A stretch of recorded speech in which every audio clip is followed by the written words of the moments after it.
Tuh. Karena itulah kita selalu bermohon kepada Allah, kita meminta, berdoa, ya, yang sangat familiar sekali. Doanya disebutkan di Quran, surah kedua Al-Baqarah di ayat 201. Ya, paling kanan sebelah bawah di mushaf standar.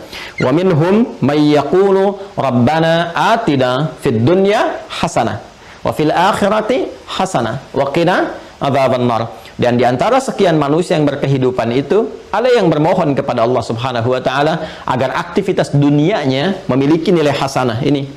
Jadi bukan cuma rutinitas, ya, dia berharap makannya hasanah, tidurnya hasanah, berpakaiannya hasanah, ya. Walaupun namanya ibu hasanah, tapi kemudian dia tidak mengerjakan konsepsi ini, dia nggak dapat juga. Nah, hasanah ini yang melahirkan ajrun. Jamaknya disebut dengan ujur, ya, ujurun. Ini yang kita bawa pulang, nanti hasanah ini akan tampak lagi di akhirat berupa pahala-pahala. Makanya kita katakan wa fil akhirati hasanah. Perbuatan dunia yang punya nilai hasanah yang bisa dibawa pulang sampai ke akhirat, bukan cuma dianggap baik saja dunianya. Karena ada yang dapat dunia, ya, tapi akhiratnya nggak dapat.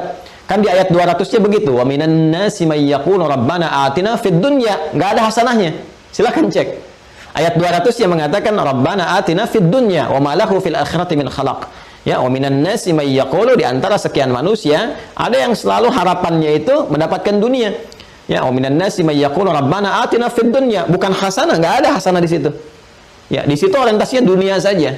Even itu mengenakan misalnya dengan jubah-jubah keagamaan. Ya, dalam sebagian orang ada yang disindir oleh Al-Qur'an. Ya, jangan ada orang-orang yang mengejar dunia tapi mengenakan perangkat agama, gitu kan? Ada juga bahkan orang-orang yang tanpa perangkat agama, ya dunia saja, sampai menyimpulkan di tempat terakhirnya. Wa may yuhlikuna illa dahru. Tidak ada yang bisa menghancurkan, menghabisi kehidupan kita kecuali masa berakhir saja. Nah, itu konsepsi materialistik, kehidupan-kehidupan duniawi, ya, yang barangkali menghinggapi sebagian dari kalangan manusia. Bagi orang beriman tidak. Wa minhum may yaqulu rabbana atina fid dunya hasanah wa fil akhirati hasanah wa qina adzabannar. Ketika ini terkumpul banyak, terkoleksi luar biasa, maka kesolehannya akan terkumpul, menepi dan mengikis kesalahannya. Jadi konsepsinya hasanah ini akan nanti ditimbang. Ini yang ditimbang, teman-teman sekalian. Kalau di hadis Muslim lewat sahabat Abu Hurairah, kata Nabi, tu'khadhu min hasanati, ya. Jadi ini diambil dari kebaikannya, akan dipasangkan nanti dengan keburukannya. Kalau di sini hasanah baik, lawannya su nanti, su, ya. Ini keburukannya nanti menjadi sayyiat jamaknya, sayyiat. Ya, sayyiat. Ya, jadi ini bentuk tunggalnya. Kalau berbuat salah sekali, ini su namanya. Dia ada amal saleh, nilainya hasanah, ada amal salah, ini su disebutnya oleh Quran. Misalnya Quran surah keempat An-Nisa, kan, di ayat yang ke-17.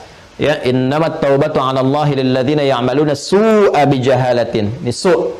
Ya, kemudian Quran surah ke-12 Yusuf ayat 53. Ya, wa ma ubarri'u nafsi innan nafsa la'amaratun bis-su' illa ma rahima rabbi. Jadi kalau su-nya jadi banyak, jadi sayyiat namanya.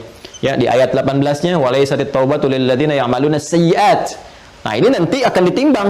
Kata Rasulullah SAW, ini di hadis Muflis namanya dia, di Sahih Muslim, itu akan ditimbang antara kebaikan dengan keburukannya. Jadi nanti kebaikan menutup keburukan, kebaikan menutup keburukan. Jadi kalau kita banyak koleksi hasanahnya, ujurnya banyak, ini akan menepikan salahnya.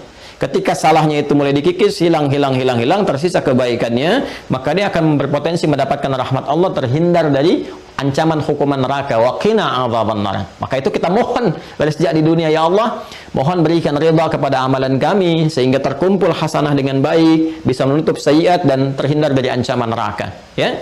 Nah, ini konsepsinya. Semua ini ditemukan di dalam apa? Islam. Untuk mendapatkan ini, karena din nyambungnya ke Islam, inna dina 'indallahil Islam, ini ayatnya.